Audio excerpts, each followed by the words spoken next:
What's up, hobby friends? My name is Casey, and welcome to another miniature rescue. This week, we're going to take on one of, if not the most, iconic miniatures in Warhammer, and give him a helping hand.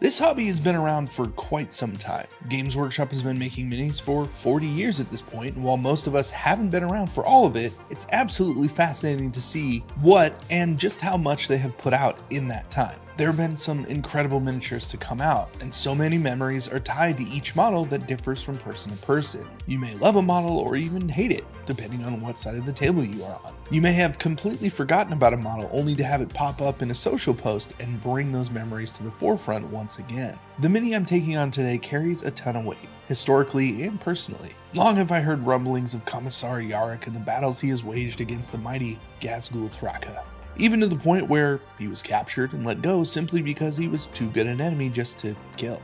At this point in the story of Sebastian Yarrick, we are to believe that he has died. The model is no longer usable on the tabletop as a named character, and the story has ended between two of the coolest characters in Warhammer. Whatever becomes of the story and character of Commissar Yarrick, the model will still be there as a reminder of what that meant to anyone who played him on the table or painted the model. That brings us to this model. I picked up this beaten up Commissar Yarrick off of eBay for $32, which is pretty high, but I wanted to find one that needed some help, and like I generally do, I asked the owner to tell me something about the model that I can share with my hobby friends. Well, here's what I found out. So I contacted the eBay seller that I bought this Commissar Yarrick from, and like I normally do, I asked the seller, hey, is there anything in particular about this model that you can tell me? Is there anything interesting? Has it seen a lot of games? That kind of thing. And unfortunately, the answer that I got back was that the previous owner had passed away, and this was actually purchased in an estate sale. So that kind of changes the way that I want to look at this model a little bit. Normally, there's some lighthearted fun story, and that's fine, but this is somebody's model that's no longer around, and I want to do something that at least preserves the model. We're already looking at a character that you can't use in Warhammer anymore, and I think that might change eventually, which could be neat, but for the time being, this model just is a relic for Warhammer, and a really cool one at that. So I want to preserve the colors that are on here, try and fix any of the issues, try and make it the best that it can be using the colors and everything that was originally intended from that previous painter. So we're going to get this guy into a sonic cleaner. I've taken a bunch of pictures, bunch of video, and we're going to use those as a reference point, like a jumping off point to paint this and just try and preserve as much as we possibly can. I'm also going to put it on a larger base, because even though he's a Commissar, he's on a 25mm base. I feel like this model in particular just deserves a little bit more, and I want to make sure that he stands out. I'm not sure what I would use it for alternatively in a game. I think I'd probably run this ironically in an orc army just for fun, but I'd like to see this on the table and being played again. So that's the idea, that's the goal. Let's get to it.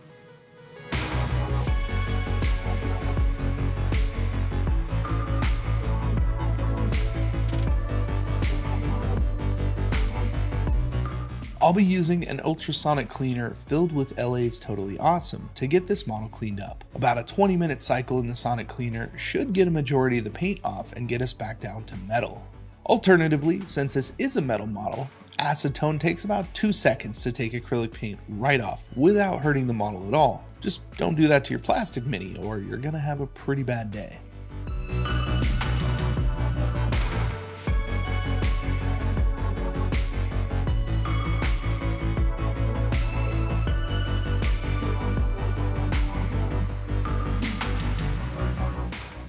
Once the paint has been removed, I like to go over metal models with a soft wire brush to polish it up a little bit. This gets into any of the deeper recesses and makes sure that they're really clean and makes the model look pretty much brand new. There are a few mold lines left on this guy as well, so I'll go ahead and sand those down with a sanding stick to make them smooth. And finally, there's the base. Originally, this model, and most models in that era, were on a 25mm base, but you can see that his feet hang over the edges, which is always something that kind of bothered me. Apparently, it bothered Games Workshop too, because when I look at modern base sizes for Commissar models, we either see 28mm or 32. Granted, the minis are a bit bigger as well, so it's not a massive change, but the larger sizes just look better. I happen to have a few pretty nice bases from Elric's Hobbies that I picked up at Adepticon last year, and I think there are a few that will do nicely for this model. These are all 28mm bases, and that seems to be the sweet spot for most of the newer Commissar models out there. Looking at the old base, it's mostly super glued rocks, so I want something that at least looks somewhat similar. That eliminates most of these right away, and I think I've already decided on this rocky base with a platform on it. So it'll give the model a good angle to really show it off, as well as provide a nice stable platform for him to stand on. I removed the tab from the feet and got out a hand drill to pin the model to the base. The back leg is in line with the body, so I can drill pretty deep without poking through anything. Put a paper clip into the hole, drill the corresponding hole in the base, and glue it all down. Now he's not going anywhere, and he looks as good as ever. So let me tell you about today's excellent sponsor. Revenant's Run is a new line of amazing sci-fi miniatures to be used with one-page rules, grimdark future, or your favorite tabletop wargame. Suppress all opposition as the Knights of the Quantum Accord, a malevolent religious organization with a stronghold on the galaxy, or fight for freedom or simple survival as the Steel Spectres, an uneasy alliance of pirates, rebels, and thieves. Each faction is a unique and well-equipped army with diverse frontline soldiers, heavy troops, vehicles, and more. They will also be releasing unit cards to be used with Grimdark Future for both factions, featuring vital statistics and beautiful artwork, absolutely free. Revenant's Run is available as both 3D printable and pre-supported STL files, or incredibly detailed physical miniatures. The STLs offer a broad range of customizability, allowing you to tailor your armies to your exact specifications. Most arms are compatible with most miniatures of the same size, allowing you to make loadouts. So many loadouts. Revenant's Run also allows you to play Grimdark Future without the need of owning a 3D printer. Produced in Europe, their physical miniatures are more durable than typical resin, while maintaining all of the crisp detail that we wargamers love and expect in a quality mini. Revenant's Run is an epic line of miniatures sure to delight tabletop veterans and newcomers alike, with unique designs and dynamic sculpts. Each soldier, vehicle, and terrain piece is just asking for a little bit of paint before being sent off to galactic war. Join us on this exciting adventure by pledging today, and don't forget to keep an eye out for new unlocks released throughout the campaign. All applicable links are in the description below, and thank you Lazy Squire Games for sponsoring this video and supporting miniature painters. Now back to Old Bale Eye. Alright, so we have a nice layer of black primer on the model. Now it's time to start laying down those colors. The first thing we'll need to take care of will be to unify all of the black paint. If you ever have to go back and touch up things that will eventually be the same color as your primer, you want to match that color. So even though we have a base coat of black, essentially, going over it again will just keep things from looking a little off if we need to use that color. Next up will be a little bit of white ink from the top, mainly to catch the claw hand and give the eventual red to orange gradient a good chance to really stand out, and to take care of the upper half of Yarrick's uniform, which was previously painted white. I also made sure to sneak a little bit of that white down onto the cloak. Having a little bit of gray near the top will give a bit of a highlight to that black, and when I come back to paint it, it'll make it a little bit easier. For the absolutely iconic claw hand, I'll start with a dark red. I also sneak this onto the hat that will be pretty much the same colors as the claw. I work up the gradient from a dark red to a nice bright red, just avoiding the bottom third of the claw and the hat, and finally finish both of them off with a nice orange on top. So far so good, and he's already starting to look like his proper self. And now that I'm done with airbrushing, I'll go ahead and set up my wet palette and grab out some paints. I know we only just got started, but this has already been a really interesting project to undertake. So I want to talk about it a little bit. Most of the time when I rescue a model, it's because I saw something that needed some help, and I also wanted the model, usually to paint or put in an army that I have. The intention is to eventually play that model in a game. And while that might not be completely beyond what I'm doing here, I don't usually stick this closely to the original painter's choices. Sure, I like to get the idea across if there happens to be specific colors that the person was going for, but never this closely. It just got me thinking that painting a model like this, where you try and replicate what another artist has done, is actually a really great way to practice for your own models. Taking something beyond your current skill level and trying to replicate it puts you in a different place while you're painting. You start to see color combinations a little differently, and in trying to figure out how to get your model to look like someone else's, you tend to try new things and think outside the box. In this case, I do feel like I am taking what the original paint job was meant to be, cleaning up a little bit, sanding off the rough edges, and letting those colors show through. And it's been a unique experience so far, and hopefully I can finish strong and do this project justice.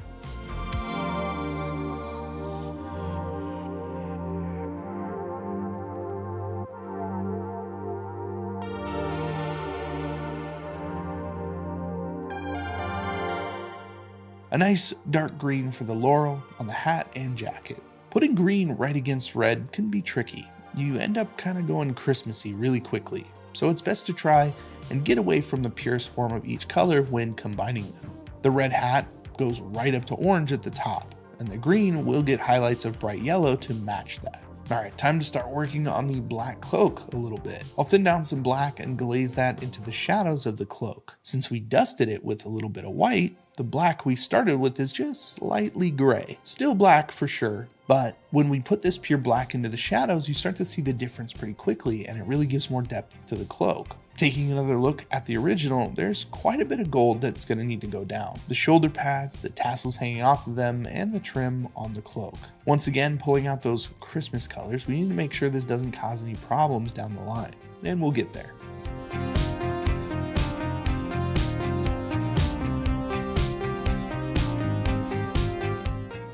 The next metallic color will be silver to fill in the hoses, a few pieces on the gun, and the claw hand. Really, not a lot of silver on this model.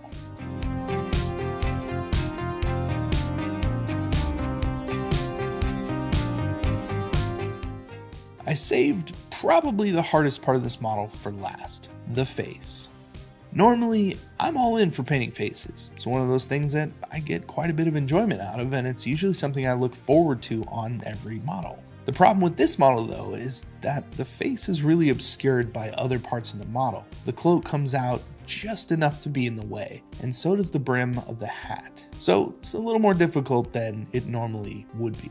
Still, I start with a pinkish flesh tone, making sure to do a couple of very thin coats so as not to clog any of the details. And I'll follow that up with a targeted wash of dark magenta in the recesses and shadows of those details. Once that dries, I'll come back in with the original skin tone and go over all the raised details. Add in a little bit of off-white to give him a more pale look, and place that only on the most prominent parts of the face. To finish it off, I lay down some bright silver on his bionic eye and place a dot of red glaze into that recess.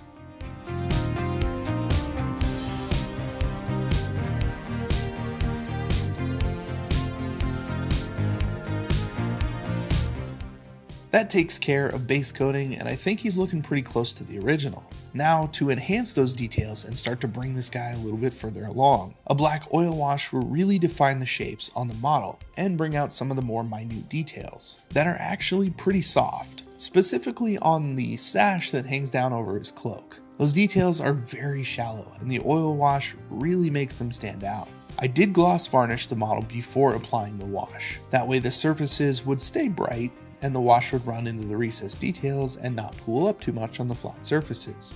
This also gives the Mini an extra layer of protection, which you can never go wrong with on a metal model.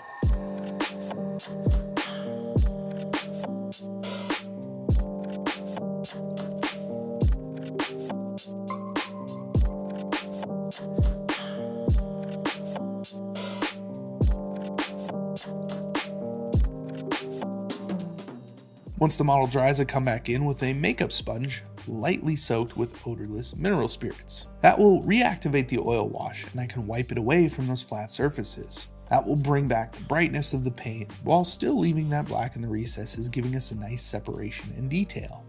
When I'm happy with where the wash is settled, I come back in with a satin varnish to lock that layer in, and that just about finishes up this model.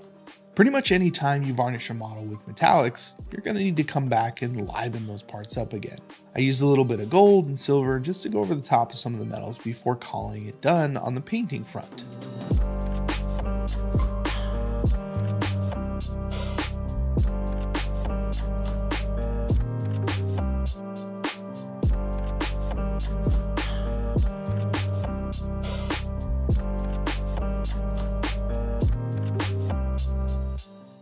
Taking a look at the original model again, the last thing to do will be to put some blood on that bayonet.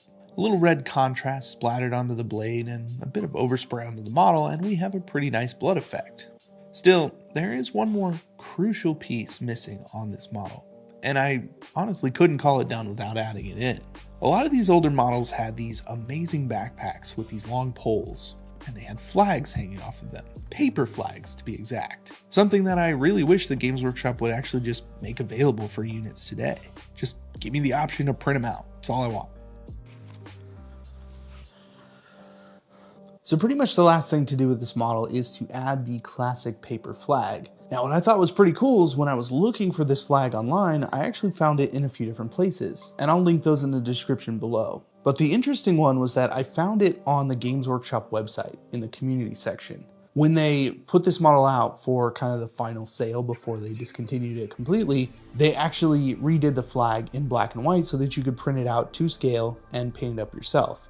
Now, I'm not painting this up myself, I just replaced the artwork with the original artwork that I found elsewhere, but it's still the right size and it looks really cool, so I used their template. I'm gonna go ahead and cut it out and then attach it to the model, and we're gonna call this one done.